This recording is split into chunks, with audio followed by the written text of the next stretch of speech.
What did you make of Oregon's defensive performance? Yeah, it was the best that I've ever seen from Oregon in a big game. Did you know it's the first time they've shut out a team in a bowl game since 1917 when they did it against Penn?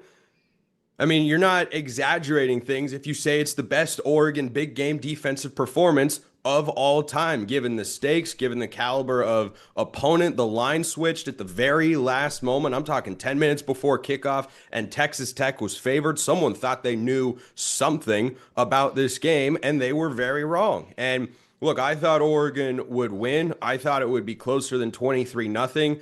It was in some respect, but it also wasn't because Oregon couldn't get out of its own way at times, and that led to the offense stumbling a bit in the red zone. But that Texas Tech defensive line is no joke, but the Oregon defensive line is also no joke. And it was Mateo Uiagalelei's strip sack that really changed things in this game and gave Oregon a short field for a one-play touchdown drive of 5 yards.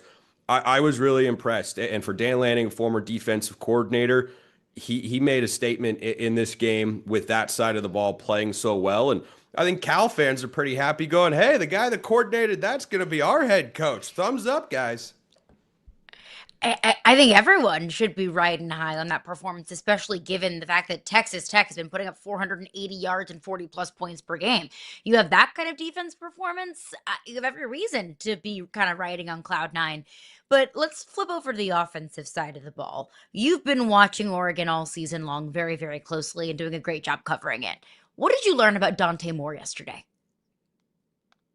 Nothing that I didn't already know. It was another good performance. It was certainly far from perfect. I think he did an exceptional job, frankly, of protecting the ball. That Texas Tech defensive line was as advertised. Oregon could not run the ball. I believe this was their lowest rushing total of the season, just 68 yards as a team. And Dante Moore was the way they had to move the ball up and down the field. Sometimes that was with his legs, which he's I think just okay at, but a lot of times it was with his arm, and his numbers are not going to blow you away, but the way that he played was effective enough, and it still left a lot to be desired. I don't think Dante Moore played his best game when I went back and watched it the night after it happened because I was in a good mood personally, so I felt like watching it again, and I think he's got another gear to him. But against these high-level defenses, the Oregon offense has not shined or reached its potential so far. And I think that's going to be the biggest talking point going into the Indiana game is of the three phases of football, I don't have that many questions about Oregon's defense, which despite what some may think was not the problem when they played Indiana in the first go around. Their special teams have been really good. They executed a fake punt, 50-yard field goal, did everything that they really needed to except for a late field goal, but the defense picked them up. And the offense just it's done enough over the last several games against high-level defenses, but it has not been, I think, what it's fully capable of. If Oregon finds that next gear for Dante Moore and the Oregon offense, then this is a team that could go win its first national championship. Hear me out, though, Spencer, because I was watching this game with all eyes on Dante because, frankly, I'm a Raiders fan. So I wanted to see Dante and Fernando. Like, we want to see what these quarterbacks look like. Stop it. Stop it. No. That's just what we're doing. We're just watching. No. I don't think he's going to declare, but we're watching. So, but for me, what was really impressive is I felt like the game plan from the outset was about mitigating any loss. Like, they were getting the ball out of his hands so quickly. They weren't allowing the defensive line to get to him. You mentioned the 64 yards rushing. To me, what's impressive about that is on 47 carries. Like, they only got 1.4 yards a carry. It didn't matter. It felt to me like the entire game plan offensively was we're going to make sure that we don't put ourselves in a negative situation. We're going to make sure we don't put the defense in the wrong situation. We're going to manage the game, which takes tremendous patience. I thought it was a really patient, smart game plan because it was about mitigating disaster. Did you see it that way? In some respects, yes. I think there was a component to this game, especially after Texas Tech tried to go tempo on their first drive and Oregon quickly forced a 3-and-out. I think Dan Lanning and the coaching staff seized on that opportunity to try and wear down the Texas Tech defense. Now, it's not as if they ever opened up the floodgates at any point, including the second half. But if you look at the pass rush, specifically in the first quarter of this game, compared to late in the third quarter, even late in the first half, it was really different.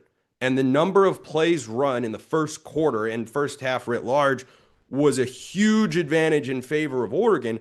And they had to rotate the defensive line a couple of times on the Texas Tech side of things.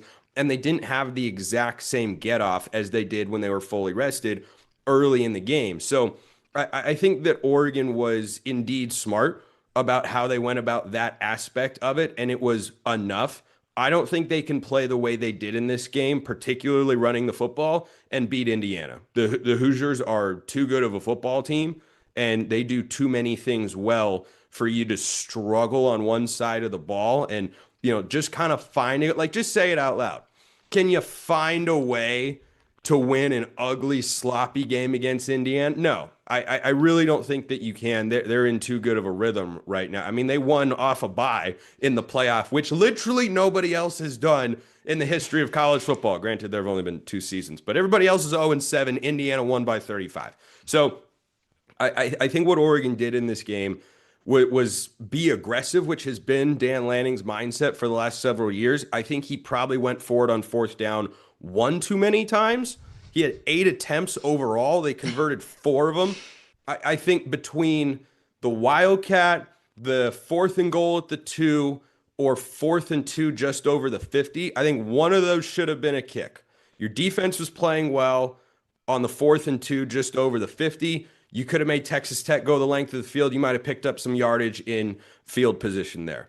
And then one of the other ones with a kicker who's been really reliable this year in Atticus Sappington, I think one of those probably should have been a 3-point take. Other than that, I didn't have a problem with him being as aggressive as they were, but I don't think they were trying to manage it. I think the way that Dan Lanning is wired, there was a video that came out of him just before the game with the team saying, hey, I can't repeat one of the words, but we're taking the ball. Like we're taking the ball, man. Like we're going to go out. That's the way that he messages to his team that he believes in them. So I didn't have a problem with that. And he admitted, I think, going into the half, I probably should have taken the points, kind of reminding himself like, yeah, okay, let's score points. There are not going to be that many in this game.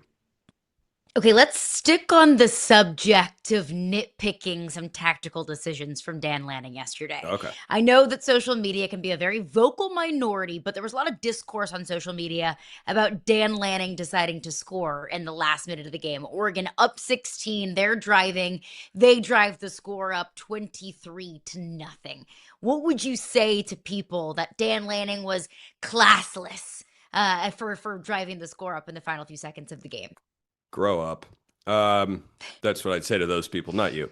But I think that what Lanning's doing in that particular spot is just trying to carry any sort of positive momentum for his offense into the next game after a day in which they did not play to their standard. And most of that, not all, but most of it was that Texas Tech's defense is so unbelievably good. I mean, the defensive front, Lee Hunter, the defensive tackle, all Big 12 selection, was really under-discussed and underrated coming into this game. It was all about Romello Height and David Bailey, and David Bailey was the best defensive player on the field, and he shared the field with Jacob Rodriguez, but David Bailey was better on Thursday afternoon at the Orange Bowl, which is really saying something because Rodriguez played well. But I think he's just trying to find any sort of momentum to carry over into the next game, and I can assure you Dan Lanning's not worried about what anybody anywhere at any point in time thinks about a late touchdown. He actually did something similar last year at Michigan. Oregon was up 31-17 with less than a minute to go at the Big House. He called timeout to talk to his team about a moment he forecasted in their prep and motivation leading up to the game, which was eventually you're going to have a moment to look around the stadium and see everybody leaving. And at the end of that game, when it was mostly Texas Tech fans in the stadium, boy, there were a lot of empty seats at the Orange Bowl. And there were a few when the game kicked off because we've screwed up this playoff format so royally. But, I'm sure they'll get it right by 2034, guys. I think they're going to nail it at that point in time. But I think he was probably doing something like that. And I as I said, I also think he wanted to just get his offense any sort of positive momentum that he could. Way too early thoughts on Indiana, Oregon, the rematch. What does Oregon need to do for this one to go different? Got to protect Dante Moore. You have to get him into a rhythm early in the game. You know, his worst game of the season came against the Hoosiers earlier this year. 2 interceptions, 1 touchdown. Offense scored a touchdown the first quarter, did not reach the end zone after that. And Bryant Haynes, the Indiana defensive coordinator, might be the best DC in all of college football schematically. I mean, what he's doing with Indiana's talent is just incredible. The number of times he's generating a free rusher as a quarterback is, I think, better than anybody else in the country. And he did that a lot against Oregon. And it didn't just lead to 6 sacks, which was a season high. And I think the most times Dante Moore's been sacked in a game, those UCLA teams in 2023 didn't have an offensive line blocking up front. But I think that what he did in that game was not just create those negative plays, but get in Dante Moore's head and cause him to not see the field very well. So Oregon's got to be able to settle Dante Moore down and get him into a rhythm like they did against Texas Tech. Even though he got sacked and it resulted in a long field goal on the first drive, Dante Moore was in a rhythm throwing the football. A couple of quick hitters and then a shot or two down the field. I think that has to be the first quarter game plan for Will Stein against this Indiana defense. If it starts to feel like the first matchup where Dante Moore is not able to identify where the blitzers are coming from, or he's not getting into the right progressions and he's struggling with those simulated pressures that Indiana runs so well, I think that's a problem, because while Oregon's defense is elite and just played its best game probably ever in the history of the program, you got the Heisman Trophy winner and 2 NFL receivers on the other side. It doesn't always matter how well you're schemed or how well your coverage is on the back end. Sometimes those guys can just make plays. So I fully anticipate it'll be an outstanding football game. But if Oregon doesn't do that, especially in the first quarter, I think it'll be pretty tough to beat the Hoosiers. Now, I want to look at the college football playoff as a whole, because you also do a wonderful job of hosting Lockdown College Football. We'll have Indiana and Oregon and Miami and Ole Miss in the Final Four, just like we all expected. Oh, yeah. No, I mean, like, stunning surprises in the quarterfinal. What was your biggest takeaway from the quarterfinals? Biggest takeaway. Well, the SEC isn't what it used to be. That's for sure. We're going to get rid of the buys. The long layoffs clearly have to go. And it's kind of fitting that the only team to have won after a bye is Indiana and Kurt Cignetti. Like, the lore of this guy is absolutely outrageous. His aura is unbelievable. And he's been around college football for an hour and a half. I mean, 2 years ago at this time, nobody on a national level gave two you-know-whats about Indiana football. And now they are the best team in the country. That is the most incredible transformation I have ever seen. There have been a lot of discussions about what's going to happen with the playoff format. How many teams will it be? Much to my chagrin, it'll probably expand to 16 teams. And then that won't be enough. We'll go to 24. And I tell you, that 2034 tournament format of 68 teams in the playoffs is going to be unbelievable. We're going to have so much football to watch.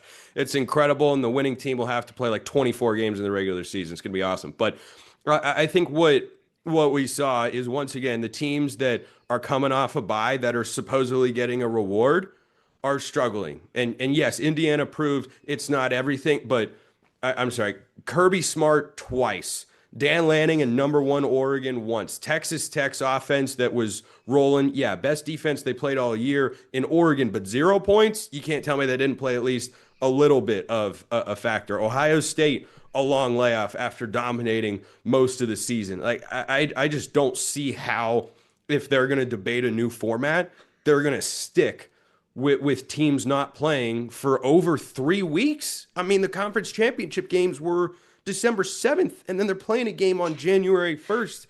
I don't know how that sustains, but you know what?